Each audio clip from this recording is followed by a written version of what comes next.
একজন পুরুষ একবারে ২০ থেকে ৩০ কোটি স্পাম নির্গত করেন। এই ২০ থেকে ৩০ কোটি স্পাম ওভামের দিকে পাগলের মতো ছুটতে ছুটতে পৌঁছায় মাত্র ৩০০ থেকে ৫০০।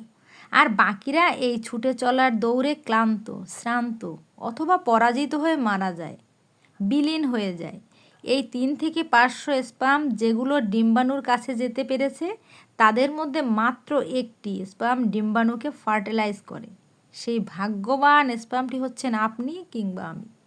কখনো কি বিষয়টি মাথায় এনেছেন? আপনি তখন দৌড়েছিলেন, যখন আপনার চোখ, হাত, পা ছিল না, তবুও আপনি জিতেছিলেন। এত লক্ষ স্পামের মধ্যে আপনি জিতে গেছিলেন, আপনি জয়ী হয়েছিলেন। এতজনকে পরাজিত করে পিছনে ফেলে আপনি সামনে এগিয়ে গিয়েছিলেন। আপনি সেই মসনদ পর্যন্ত পৌঁছাতে পেরেছিলেন, আর কেউ কিন্তু পারেনি। আপনিই কিন্তু প্রথম হয়েছিলেন। আপনি তখন দৌড়েছিলেন, তখন আপনার কোনো সার্টিফিকেট ছিল না, মস্তিষ্ক ছিল না, তবুও আপনি জিতেছিলেন। আপনি তখন দৌড়েছিলেন যখন আপনার কোনো শিক্ষা ছিল না, দৌড়েছিলেন কারো সাহায্য ছাড়া, তবুও আপনি জিতেছিলেন। আপনি তখন দৌড়েছিলেন যখন আপনার একটি গন্তব্য ছিল এবং সেই গন্তব্যের দিকে উদ্দেশ্য ঠিক রেখে একাগ্র চিত্রে দৌড়েছিলেন এবং শেষমেশ আপনিই জিতেছিলেন। আর আজ আপনি কিছু একটা হলেই ঘাবড়ে যান, নিরাশ হয়ে পড়েন।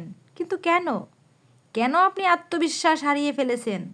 এখন আপনার বন্ধু বান্ধব, ভাই ব্রাদার, সার্টিফিকেট সব কিছু আছে, হাত পা আছে, শিক্ষা আছে, প্ল্যান করার মস্তিষ্ক আছে, সাহায্য করার মানুষ আছে, তবুও আপনি আশা হারিয়ে হতাশায় নিমজ্জিত হচ্ছেন। যখন আপনি জীবনের প্রথম দিন হার মানেননি, ৩০ কোটি স্পামের সাথে মরণপণ যুদ্ধ করে ক্রমাগত দৌড় প্রতিযোগিতায় কোনো কিছুর অবলম্বন ছাড়া শুধু একাই জিতেছিলেন, সেখানে আজ আপনি কেন হারাবেন? কেনই বা হার মানবেন? আপনি শুরুতে জিতেছেন, শেষে জিতেছেন, মাঝখানে আপনিই জিতবেন। সব চাইতে বেশি কী চান, সেটার প্রতি মূল্য দিন, গুরুত্ব দিন যেটা আপনি সব থেকে বেশি করতে ভালোবাসেন।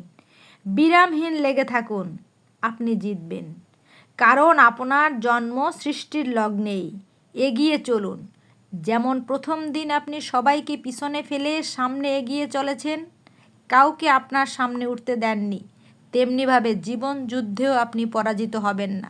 সবাইকে পিছনে ফেলে আপনি জয়ী হবেন। এই মনোবলটুকু যতক্ষণ আপনার ভিতরে থাকবে, ততক্ষণ পর্যন্ত আপনি হাঁটতে পারবেন না, আপনি হেরে যাবেন না। যখন এই মনোবলটা থাকবে না, তখনই আপনি ভেঙে পড়বেন। আর জীবনে জয়ী হওয়ার জন্য এই মনোবলটা অনেক বেশি দরকারি।